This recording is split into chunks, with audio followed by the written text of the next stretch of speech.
Good Adventures, everybody, and welcome to episode 16 of Books Cubed. I have a great show today, and I know I always say that, but I really do today. I do every week, I hope. So this week is a horrifying episode with Jessica Bayliss, and she is talking about her book, Broken Chords, and it is an award-winning book.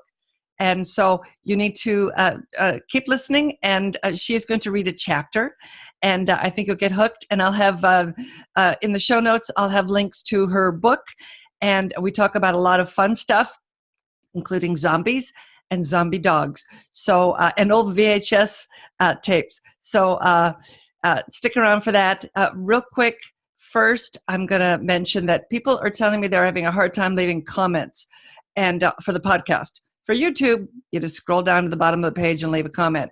But for the podcast, it's all over the place. There's no set place. So I put together a website. Well, I put a page on my website with all of the shows on there. So every episode now will have, or should, I'm going to work on that tonight, we'll have a link that you can just click the link in the show notes and go to the page, and you'll be able to leave comments, and I will see them. I was finding out there were comments on places that I didn't know the podcast was, and so I was missing comments. So go ahead if you want to comment, and you're probably in the car or walking your dog like I am whenever I listen to podcasts, if you're listening. And you're probably thinking, well, I want to comment, and then you get home and you completely forget, which I totally understand.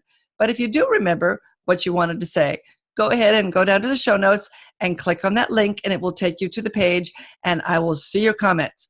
So with that out of the way, let's get to the show, and I will see you afterward. Okay, I have got Jessica Bayliss with me today, and she read a book that I loved it. It is called Broken Chords. I want to make sure I get that right. And it was scary, and it was fun, and I started reading it, and I think I read it in like 36 hours. I didn't get off the couch. And for me, that's usually I read a little and I wander a little, but this one I really like horror a lot. So hold your book up real quick. You have a copy there. Okay, there's a copy of the book. You can see it. And just let me read real quick Jessica's bio. So Jessica Bayliss is a clinical psychologist by day and a writer by all the time. She has been a lover of ghost stories and horror since her days scanning VHS rental shelves, admittedly with her eyes half averted from the gory covers.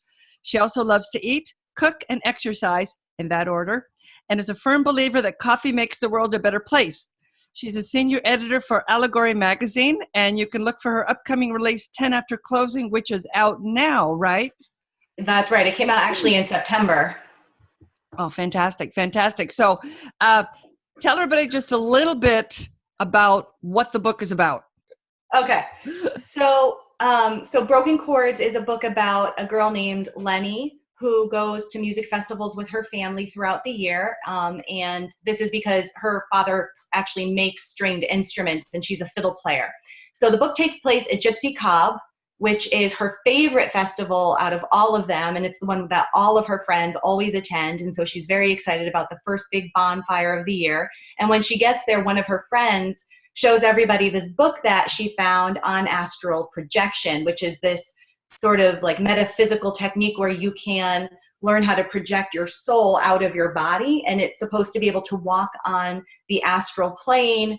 And so they all think it's silly, but they try it anyway. And Lenny actually is able to do it, but before she's able to reach the safe heavenly astral plane, a demon spots her and pulls her into its realm, and now it's got a hold on her. So the book is basically about her trying to figure out what the heck is going on. And then how to defeat the demon, or else she could be trapped in his horrific realm forever. And it's all full of these terrible entities of all of the demon's other victims. Yes, and excuse me, they were very scary. I really liked the playground, and I don't want to give away spoilers, but there was, some very, very scary parts to it. So why don't you read a little bit just to give everyone a feel for the book? Sure. And I love that you love the playground. That was the absolute first thing that I knew when I was writing this book, that I was going to write a playground, a haunted playground. And you see it a little bit in this chapter. So this is chapter 11. I just want to show, I love the drippy font. I love the font that they used. And basically, this is a scene where Lenny and one of her longtime friends and the guy that she actually really likes, they find themselves in this demon's realm, and they're trying to figure out how to get back to their bodies, how to escape. And one of the things about astral projection is that there's an astral cord that's supposed to tether you to your physical form. So they're lost, but they've just realized that they could try to follow their astral cords back to their bodies. The only problem is it's leading through this part of the demon's realm that they really don't want to go into. So that's what's happening right now. Our twin lifelines wound as one and illuminated our path. The air under the trees was thicker than any we'd encountered yet, like whatever wanted us to go this way didn't want us to be able to move too quickly. Now, instead of the urge to keep checking my sides and over my shoulder, I couldn't stop craning my neck to search the mangled branches over our heads. I didn't think it could get any worse than this. Then we came to a splitting. Jeb's cord led off to the right while mine drifted to the left. If they intersected again, it was somewhere way off in the dark. Shit, what do we do? His hand tightened around mine. I shrugged. It's just some trees, right? But my heart didn't agree. It skipped a beat only to restart 2 seconds too late, hard enough to send the coppery taste of blood into my mouth. We'll go fast and talk the whole time. It won't be long. Sure it won't. Ready? No. We stared ahead, hands still clasped. Finally, I counted. 1, 2, 3, we said together. After a final squeeze, we let go.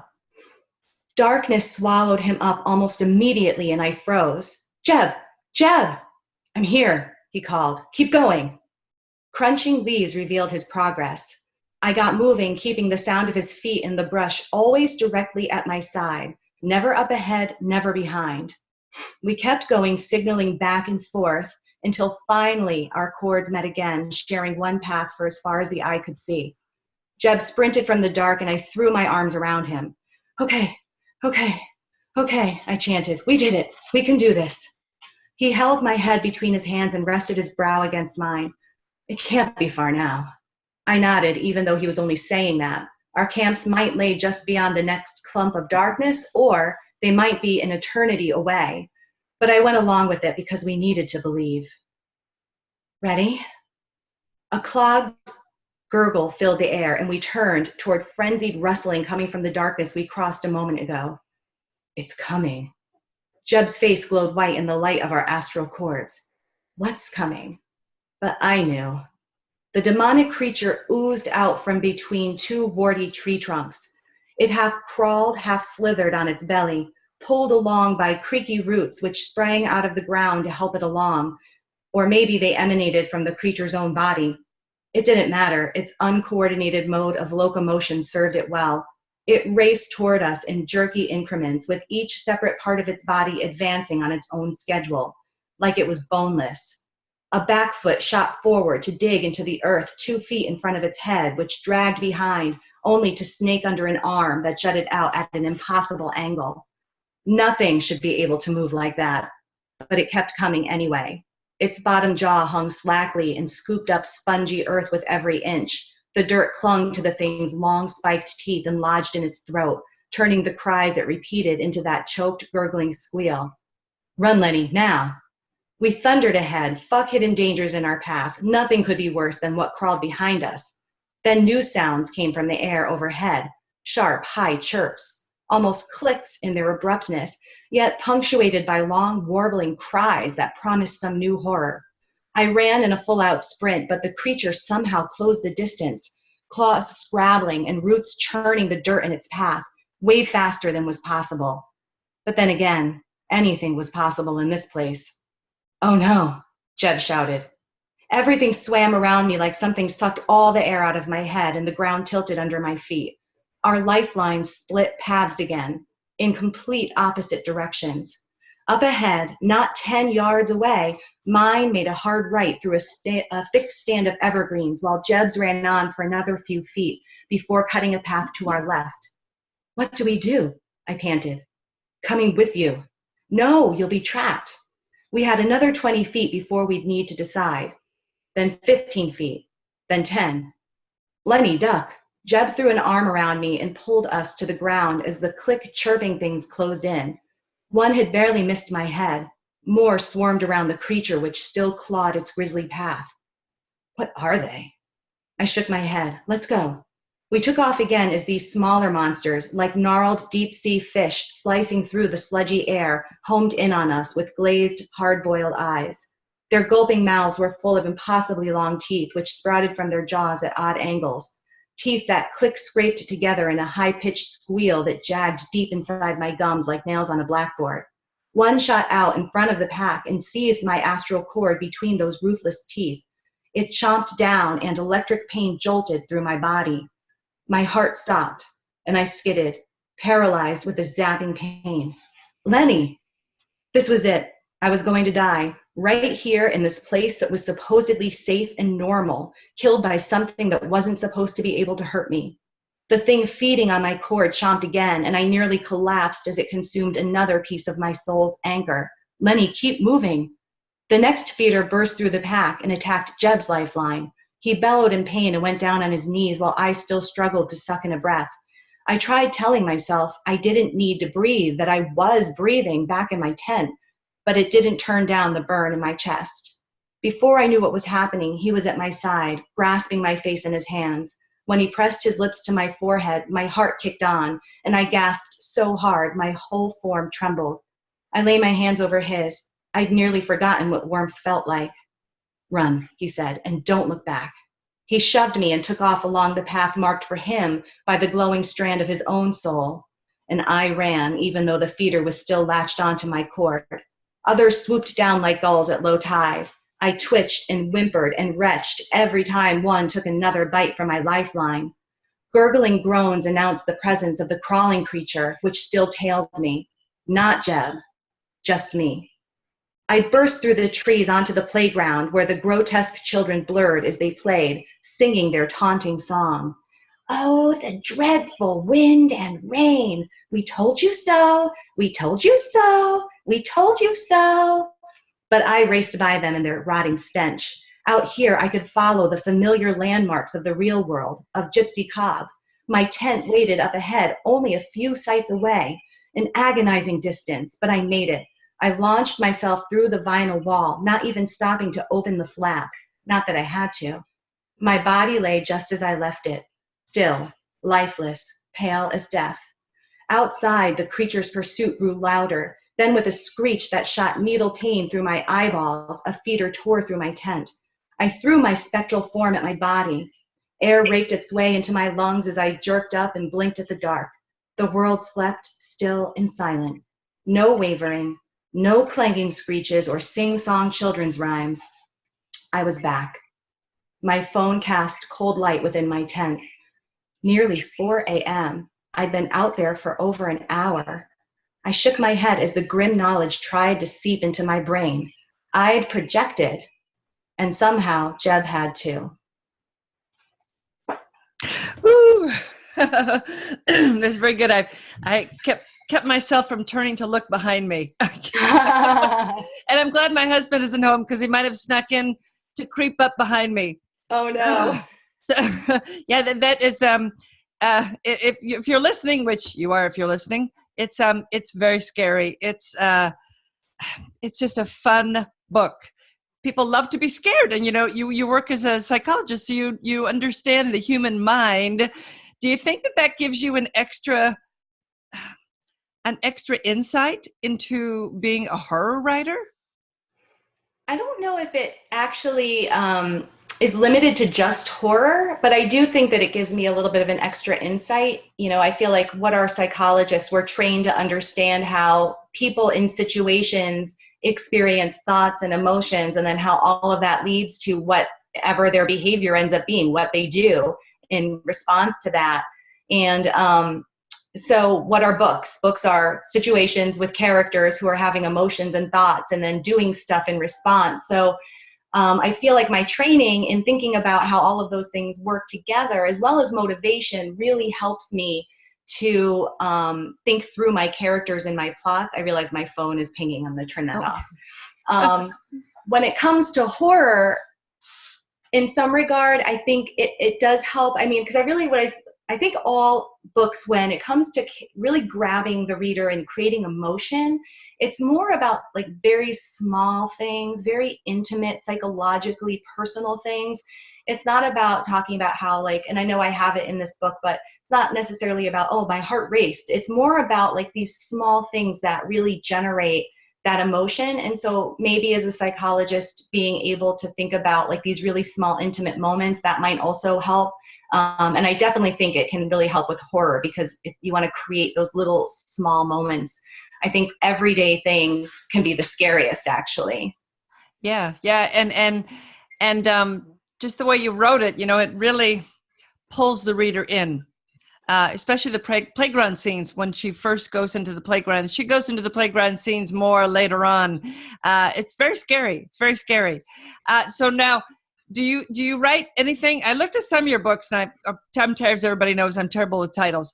I can't remember titles of the other ones, but I did see that you were in a short story anthology called Zombie Chunks. I am. I know. It's like the best title, Zombie Chunks. And the cover is incredible. We had this fantastic artwork for that. I should have brought them with me to have. They're in the other room. But yeah, so that one, and I love humorous horror. So that story is actually, the one I wrote for that is called Care of the Undead Dog. Tips for keeping you and your pet happy and safe for many years to come, or as long as you can stand it. And it's basically like a combination fake like blog site talking about like keeping a zombie dog. And then it's a story about a woman who's like in the early reconstruction after a zombie apocalypse. And, she's lost everyone and life is kind of starting to form again in a normal way. And then her dog gets bitten, and it's about her attempts to keep it. And it's meant to be humorous, but it's really gruesome. And actually, it's very dark as well. Hopefully, it makes people laugh as well as like squirm. I really love that story. Oh, I love the title of the book, and I love that story idea. So in the show notes, we'll have links to your books and that one also, and also to your website so people can find the other books, because you have other books out there too. How many have you written now? So in terms of full-length novels, I'm revising my 15th. I've got Broken Chords and the one that we mentioned, 10 After Closing, which came out in September. Those are the only 2 novel-length works that I have published right now. But hopefully that will change sometime in the hopefully near future. But my agent and I are partnering up around, our game plan. So, but So you have 13 in your drawers? Yes. On your computer? Yeah. Some will probably never see the light of day, but I have several that I think are actually pretty good. Oh, that's great. 13. I have a few. I don't have 13, but yeah, well, sometimes you have to step away from a story, and then when you come back to it, you see it in a new light, or you look at it again and go, damn, that's a lot better than I thought. I better go back to that again. So okay, now you write horror. Do you write anything besides horror? I do. I love horror. I consider it like my literary candy, but I also write thrillers. I really like anything that's either got thrills in it or a speculative element. So sometimes something like a lighter fantasy set in the contemporary world. So 10 After Closing is a contemporary young adult hostage thriller. And then I've got one that's a young adult kind of a techno thriller. And I've written a couple of paranormal books for adults. And the one that I'm working on right now is actually an adult contemporary thriller. So as long as it's got some kind of thrills, I love fast-paced, high tension. That's basically, as long as it's got that, I will write it. Yeah, that's the kind of stuff I'll read too. Well, I read. I'm surprised. I've surprised myself. I read a lot more variety, but if push comes to shove, I'm gonna go more toward the horror and toward the thriller, people on the run kind of thing, and that the people on the run kind of thing is what I tend to write also. So when you sit down, I have an idea for a science fiction fantasy book, and as I'm sitting down, I don't read a lot of it. So I've been careful to really look at what the tropes are for that genre. When you sit down to write something, do you make sure you hit all the boxes, or do you want to mix it up a little? Do you want to make it like I had a in my head and I totally lost it. Like if I sit down, I totally lost what I was going to say. If I go to McDonald's, I know I'm going to get a cheap, easy burger. I know exactly what I'm going to find. I'm going to get a vanilla shake, all that stuff. Like I went to breakfast this morning with my mom at a place I've never been before, and I had no idea what to expect when we walked in the door. Do you want someone to pick up your book, your thriller, and even though they read thrillers, are you going to hit everything they want you to hit, or do you want to twist it a little bit so that it's going to be that thriller, but there's going to be something a little bit different about it? Yeah. So, and obviously within any genre, including thrillers, there's so many subgenres, but I totally get what you're saying. I think that more often than not, my books are a little bit different.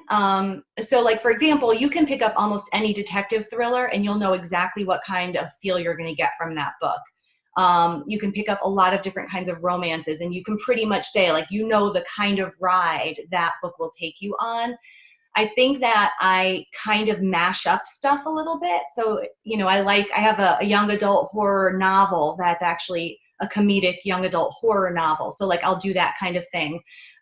Or I play around a little bit, maybe too much with structure. So 10 After Closing is told from the middle out. So it starts at 10 minutes after closing at a cafe when armed gunmen come in, and then it goes backward in time, and then it goes forward in time, and then it goes backward in time, and then it goes forward in time.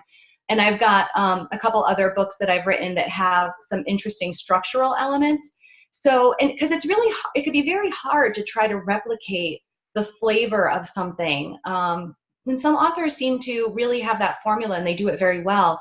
For example, what's really popular right now is the psychological thriller with the unreliable narrator. And a lot of people are doing really great work with books like that. But, I don't know that I could copy that style. So I really just try to make sure I write the book the way that I would like to read it. As much as I love the other writers' books, I say with this one idea right here, right now that I'm working on it, what would make this the coolest book for me personally? And so I think sometimes that does result in my book veering away a little bit from what you would consider a standard trope, or I mash up some stuff, or I play with the structure. And those are things that could be appealing to readers or not at all. As a matter of fact, some of the readers of 10 After Closing, they hate the back and forward thing. I love it. I love seeing these characters go all the way to the very beginning of the day, and you see how something that happened in the very first moments of that day impacted everything else. So for me, I love that, but some readers hate it. So it can be tricky. It's nice to be able to play to the tropes. You can't always accomplish it well. It could be helpful, but at the end of the day, you just got to write what works for you. Yeah, and I think I remember hearing somewhere, you write for the one reader, that one reader out there, and you don't worry about everybody else. And I write what I like. Yeah. So, I used to be in film, and part of my problem was that we didn't really fit in, things that we didn't really fit into an easy genre, something easy. And so that's why I had a lot of issues with that. So let's we talked about that. Oh, okay. So I get up in the morning and I'm doing my stuff, and sometimes I really have to psych myself into writing some days. Depends on what I'm working on. I've got 2 books I'm working on right now. One of them, I'm just having the best time. I don't even have to psych myself out. The other book, which everybody's waiting for, which is a sequel, I'm having a hell of a time getting through that. I'm meeting my editor in 2 weeks, and we're going to try to figure out what my issue is. But do you find that, can you psych yourself up? I mean, does the idea of spending the whole day exhaust you before you start? Are you one of those writers that can go and just spend the day at the coffee house, spend 10 hours, and just get through the words that you need to get through? I can say that I can. I can't do that consistently. I can't do it all the time, but I can actually, when I put aside the time, and I work full time as a psychologist, as you mentioned. So I have to really like schedule my writing time carefully and protect it with my life. And so, yeah, I've had days where I can sit down all day and just work. And I will say it definitely energizes me. And that's how I know that I need to be doing it because, and it's weird because, you know, with a different career, I spent a decade and a lot of money, you know, establishing my psychology career. And then all of a sudden I'm writing, and it's sort of like, why are you spending all of this time on something after you put so much of your life into establishing a career? And the only way I can answer it is that even when I'm tired, even if I've had a long day and I've written a huge number of words that day, and I'm like, I'm tired, my brain is tired, I'm still excited. I'm still more excited and more energized. So I wake up in the morning sometimes before work to write. And even though I'll be more tired because I lost that hour of sleep, I still feel like I have a much better day. I will say though, it can still be hard to sometimes psych yourself up for some books. And so when I'm in that mode and I'm like, all right, why do I not like, why am I procrastinating today? Because like I can do that too, you know, oh, I'll just fold this pile of laundry first, or why don't I make my lunch for tomorrow while I'm up, and then so sometimes I'll catch myself with that. And I usually ask myself, okay, what would make this book really exciting? Basically, I go back to that same question. What would I love that's not in this book right now that I need to put in here that for me would be the most awesome thing ever? And usually if I talk to myself a little bit that way, I can come up with one or two little gems that I get really excited about. And that always helps motivate me to come back to it. Because I feel like that's our job as the writer, is to figure out how to love everything we're writing. And I mean, the cool part is we are making it up. So we can make up whatever we want to make us love it. So when I find myself, you know, going to the laundry, or maybe I'll work out again instead, I always say, okay, now what would make this book, if you were the reader, and you found this thing in this book, what would be the thing that would make you love it so much? And that usually gets my excitement kicked back on again. Yeah. I think part of the, excuse me, part of the problem is that story, you know, there's not that excitement. There's not the story there that it should be, you know, and I think that's the problem of what gets me stalled, you know.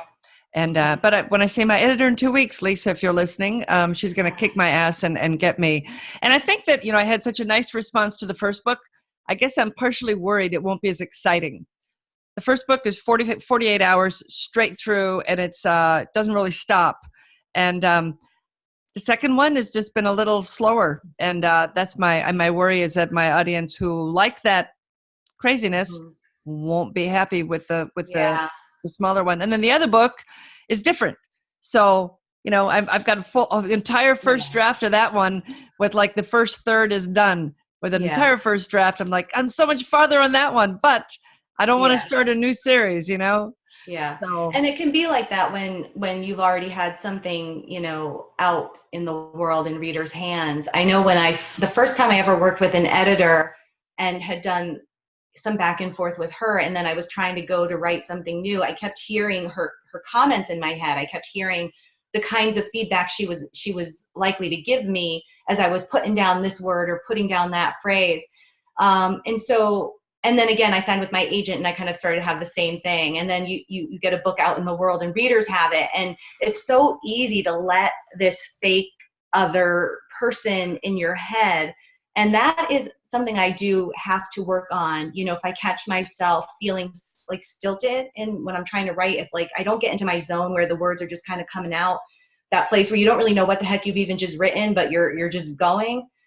Usually that's because I've got someone else's voice in my head, and I need to pause, and I need to be like, who cares? Pretend nobody's going to ever see this. Let it be the worst book it's ever been. Use all of the stupid words and all of like the fillers and the filters and every cliche you can imagine. Who cares? Just get it to the end.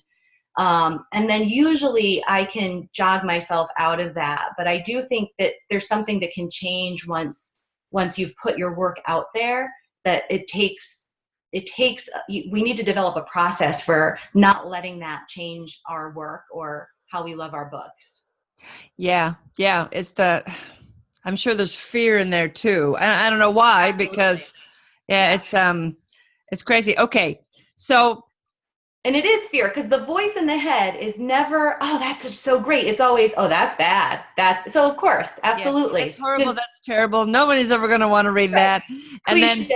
yeah, and then you have to be careful as you don't show your book to your family.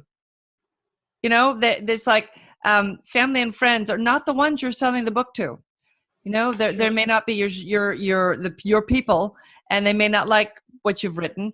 And I know my husband doesn't read my work, and I have a lot of friends who their spouses have never read anything that they've done, which is fine. You know, it's not, but if you let them look and then you listen to, you can get yourself caught in a trap of listening to what they're saying instead of what you want to do, you know, so Yeah. you have to be careful. Okay, so I've been watching, what movie was I watching? I was watching something, and they had, I had seen a thing online saying, "Did you see all these Easter eggs that were in this movie?" You know, I think it was one of the MCU Thor or something. All these Yeah. little hidden nods to the audience, and I always have to bookmark those and then go back later and look and go, okay, I never would have caught any of those things. Like in the first Avenger movie, where maybe it was one of the first ones where Captain America says, was it? Okay, Avengers, and then in the comic book they would always say Avengers Assemble. Well, I never read the comic books. When I was a Yeah. kid, it was hockey. My neighbor loved hockey, and so we'd watch hockey. I never read comic books. So in the movie, when he said Avengers and it stopped, I thought, well, what the hell? What was he going to say Oh. next? So it did nothing for me. Yeah. But now in books, I did this with my first novel. I've got a little Easter egg in there, and if you're reading it, and you may find it. But do you do anything like that in your books? And It's can you funny. with horror? I think you can do it in any book. And the funny thing is, I don't actually mean to. I'll have people who come to me and read a book of mine. And I'm lucky because my husband has read most of my stuff, not every single thing, but he's read a lot of it and he actually enjoys it. So I'm very lucky. And my mom is like the best. Like everybody needs a mom like mine. She'll read something and she'll be calling me like, "Oh my God, I just got to this part." And I've had some of my friends read like 10 After Closing, since that's the one that came out, and it's my first book that's actually in bookstores. And so people are reading it and they're coming up to me saying, "Oh my God, I love how you put this little thing in there." Like maybe I use the name of a street I've lived on, or my mom finds all sorts of things. And I think it's because they know me, so they know about my life. My cousin was commenting on a couple of things. Um, Sometimes I'll use names, like if I'm really stuck with a name and I just need to come up with any name so I can just keep going in the scene, I'll pull out the name of someone I know. So a friend of mine I work with was all excited because her surname was in the book, and I'm like, "Oh my God, I totally forgot I had done that." So like I don't mean to, but it's just you can't help but bury parts of your own world in your book, because and the people who know you, they'll recognize it. They'll recognize you referenced a particular song or a particular menu item that a character is ordering, and that it's the thing that you always order. And you might do it just because that's the first thing that comes to mind. Let me get the thing that I always order. So I don't necessarily do it on purpose, but people constantly find them.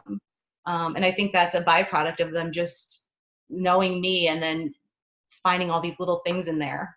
Oh yeah, yeah, and I'm sure your fans probably, as they get to know you, they probably look for little things like that throughout your books that would go from one book to the next, like the thing with the different food, or you know, any of those Yeah. kind of things. Now, in your bio, you talked about, you know, I remember the day, you know, the days of Blockbuster. Most of you Yeah. listening probably don't know what a Blockbuster is, but you know, the years ago, you used to have to go to a brick and mortar store to Yeah. get a video to stick in your VHS, and it was days before DVD players even. And in my day, I used to use a tape recorder to record shows from TV and then listen to the audio later. Oh, So it's probably why I went into screenwriting to start, because dialogue was my thing. I mean, I dialogue is what I would listen to, and you hear the music and stuff, and I could listen to it again later. So as you're going through the video store, and you know you said you were covering your eyes, not kind of scared, looking yeah. at things. Uh, for books now, when you were in bookstores and things, did you do the same thing? I mean, was there a book that you kind of leaned more toward as a kid that helped you think, maybe shape you as a horror writer? It's interesting, and I don't understand why. I think it's just some of these things are just innate within us, but I've always loved scary stuff. I've always been fascinated by it. And, those images, that was really unique for our time. I was around when the first movie stores opened, and they weren't even Blockbuster videos yet. They were little tiny stores. So I think I always sought scary stuff. I remember I'm not someone who wrote a lot growing up. A lot of the people I know who are writers, they've been writing their whole lives. I've written a little tiny bit, like very tiny in comparison. But I do remember that I was in like the second grade or the third grade, and we had to do a creative story. And I wrote a haunted house story. And I'm pretty sure my mom got a phone call. So there's always just been something in me that has just loved scary stuff. And I will say that even as a young adult reader, we didn't have young adult in my day the way that we do now, but we did have some good authors that I was able to find, like Margaret May and Christopher Pike and R.L. Stine. This was Fear Street, not Goosebumps, that came later. And I always gravitated towards those. And I will say, I got my hands on Stephen King's It at a very inappropriate age, and I loved it. And, so I read that book when I was like 11. Someone lent it to me. It was the friend of a family member. And I think he only told me I could borrow it because he didn't think I was going to actually read it, because it's like this humongous book. But yeah, I've always found myself gravitating toward that. And then once I read that, I began to look at more adult fiction that was scary in some way. But the thing is, I was a big baby about horror movies. It took years for me to actually watch them. I remember watching Poltergeist just up until it started to get really scary. Like once she disappeared into the closet, I would turn it off. So like I was a baby about horror movies, but I was fascinated. It was just like this like, just, I couldn't stay away from them. But then eventually I got over that and watched it all. Oh yeah, I love them. I love them. My daughter and her boyfriend were just visiting, and I gave him my copy of a Korean horror film called The Host. Have you seen it? I haven't seen that one, but I've heard of it. Oh, you have to watch it. You have to watch. I love that movie. Love it. And we were going to watch it, but my daughter was home. They were supposed to go fishing, and Zach and I were going to stay at home and watch horror movies. And then for some reason, she was still at the house, and she's like, "No horror," covering her eyes. Like, silly girl. But yeah, that's definitely, put that one on your list. That one is, it's a little bit of humor, but which I love. I love that. Yeah, it's great. But there's enough that when I used to live in Tucson, and there's a movie theater in town, art house theater called The Loft. I forget, it might be on Broadway or Speedway. I can't remember what road it's on. But anyway, so at 7:00, the programmer there is amazing, or was. It's 10 years since I've lived there. So every Friday night at 7:00, my son and I would go, and we knew that whatever was showing in the upstairs, they had a little theater upstairs with some couches and love seats, and then regular chairs behind them. So we would get there early so we could get the couch and be able to sit there. And we would just like, be hovering and hiding and clutching each other, because it was always something wonderfully scary. Well, for the horror movies anyway. And everything, it didn't matter what was showing. We would see whatever it was, because he was just so good. And that was one of the movies. And it was just great. I recommend it. I'll put a link in the show notes to it on, it's probably on Hulu or Netflix. Yeah. I'm sure it's on Amazon if somebody wants to buy it. So, but anyway, so what is your next project that's coming out? So there's nothing that, I don't have another book coming out right now. I can say though that I am friends with and I can actually send you some links to his channel too. I am friends with The Clown on Twitter, who is a killer clown with a YouTube channel, and he's got the most fantastic accent and voice, and he narrates original horror. And I don't even know how we got to be friends, but we've been friends for basically almost since I started on Twitter, which was only, actually it was in 2014. So I guess it's a few years ago now. But one of my stories that I wrote for him is going to be coming out pretty soon. It's called Image Number 200. And it's basically about a haunted cell phone. So that will be coming out, and you can hear that for free on his channel.